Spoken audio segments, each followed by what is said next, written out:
আসসালামু আলাইকুম দর্শকগণ, দৈনন্দিন রান্নাবান্নায় সবাইকে স্বাগতম। আশা রাখছি যে যেখান হতে ভিডিওটি দেখছেন ভালো আছেন, সুস্থ আছেন। দর্শকগণ, আজ একটি পেজের সাথে পরিচয় করে দিব। একটি সুন্দর কড়াই কিনেছি ঢাকা হোমওয়্যার পেজ থেকে। আপনারা চাইলে এই ধরনের কড়াইটি এই পেজ থেকে নিতে পারেন, আমি রেকমেন্ড করছি। আজ রান্না করেছি একদম ফ্রেশ কাতল মাছ দিয়ে কইয়ের ঝোল, কই আলুর ঝোল। নানান অঞ্চলে নানান নামে পরিচিত, তবে আমাদের এখানে কই বা কইডা নামেই পরিচিত। প্রথমেই এখানে 6 থেকে 7 টুকরা মাছ নিয়ে নিয়েছি। মাছগুলোকে ভালোভাবে ধুয়ে পানিটাকে ভালোভাবে ছাকিয়ে নিয়েছি।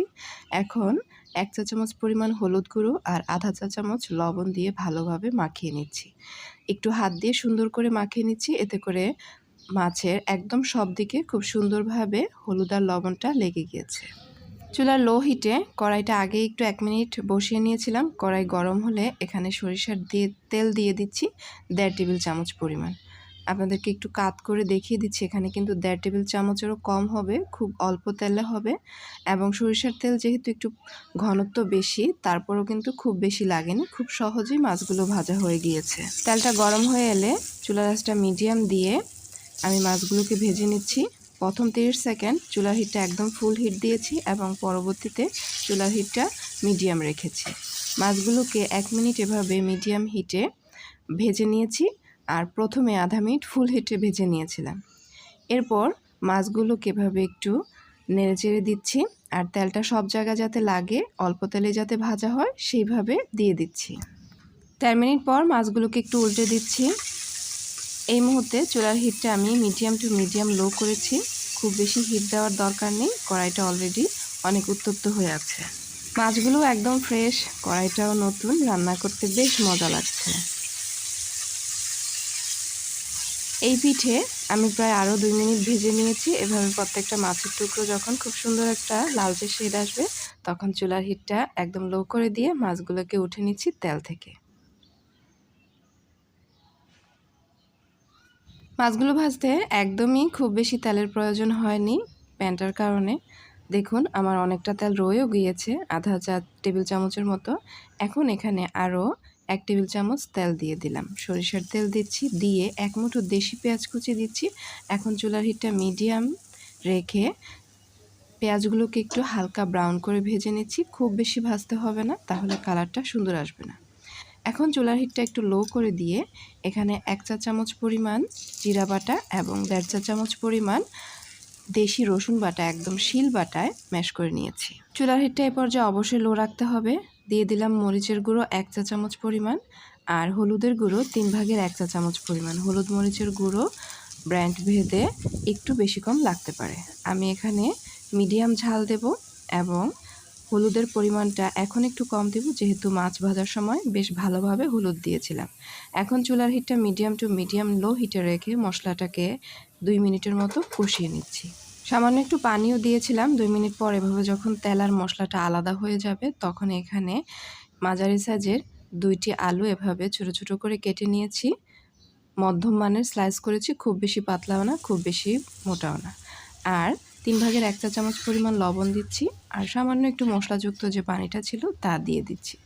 এখানে জাস্ট 4 ভাগের 1 কাপ পরিমাণ পানি দিয়েছি, যাতে আলুটা একটু তাড়াতাড়ি সেদ্ধ হয়, কারণ আলু আর কই কিন্তু একসাথে সেদ্ধ হবে না। আমি এখন ঢাকনা দিয়ে মিডিয়াম হিটে 2 থেকে আড়াই মিনিট পর ফিরে আসলাম। 2 থেকে আড়াই মিনিট পর ঢাকনাটা উঠিয়ে দেখলাম যে পানিটা কিন্তু অলরেডি শুকিয়ে গিয়েছে এবং তেলটা কিন্তু আবার ছাড়তে শুরু করেছে। আলুটা মোটামুটি কষে গিয়েছে, আরও কষবে। 30 থেকে 40% পরিমাণ পর্যন্ত কষে গিয়েছে। এখন আমি এখানে কই দিয়ে দিচ্ছি। মাঝারি সাইজের 2টো কই নিয়েছি। কইগুলোকে 2-3 ফালি করে কেটে নিয়েছি, ভালোভাবে ধুয়ে পানি ছাকিয়ে নিয়েছি। এখন এখানে 3 ভাগের 1 চা চামচ পরিমাণ আবারও লবণ দিয়ে দিচ্ছি। লবণটা ভাগে ভাগে দিলে তরকারির টেস্টটা খুব সুন্দর আসে। এখন ভালোভাবে নেড়েচেড়ে দিয়ে চুলার হিটটা মিডিয়াম রেখে ঢেকে দিচ্ছি 2 মিনিটের জন্য। 2 মিনিট পর ফিরে আসলাম। তরকারি থেকে পানিটা ছাড়তে শুরু করেছে এবং প্রথম দিকে তরকারির পানিটাতেই কিন্তু তরকারিটা সিদ্ধ হচ্ছে।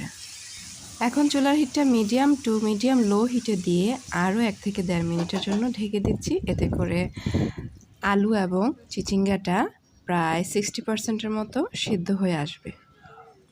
2 মিনিট পর ফিরে আসলাম।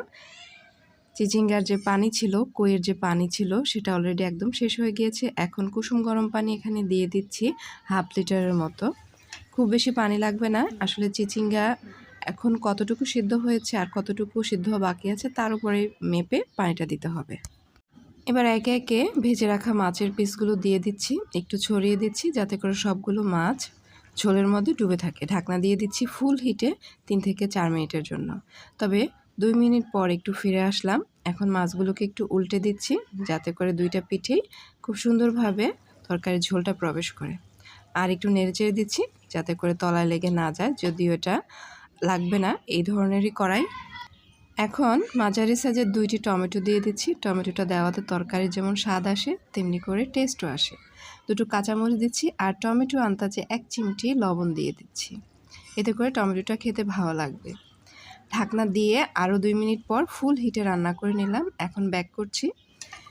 অল্প ঝোল আছে, পাতলা ঝোলে আমি তৈরি করেছি মাছের ঝোল, আর দেখে নিচ্ছি কইগুলো ভালোভাবে সিদ্ধ হয়েছে কিনা।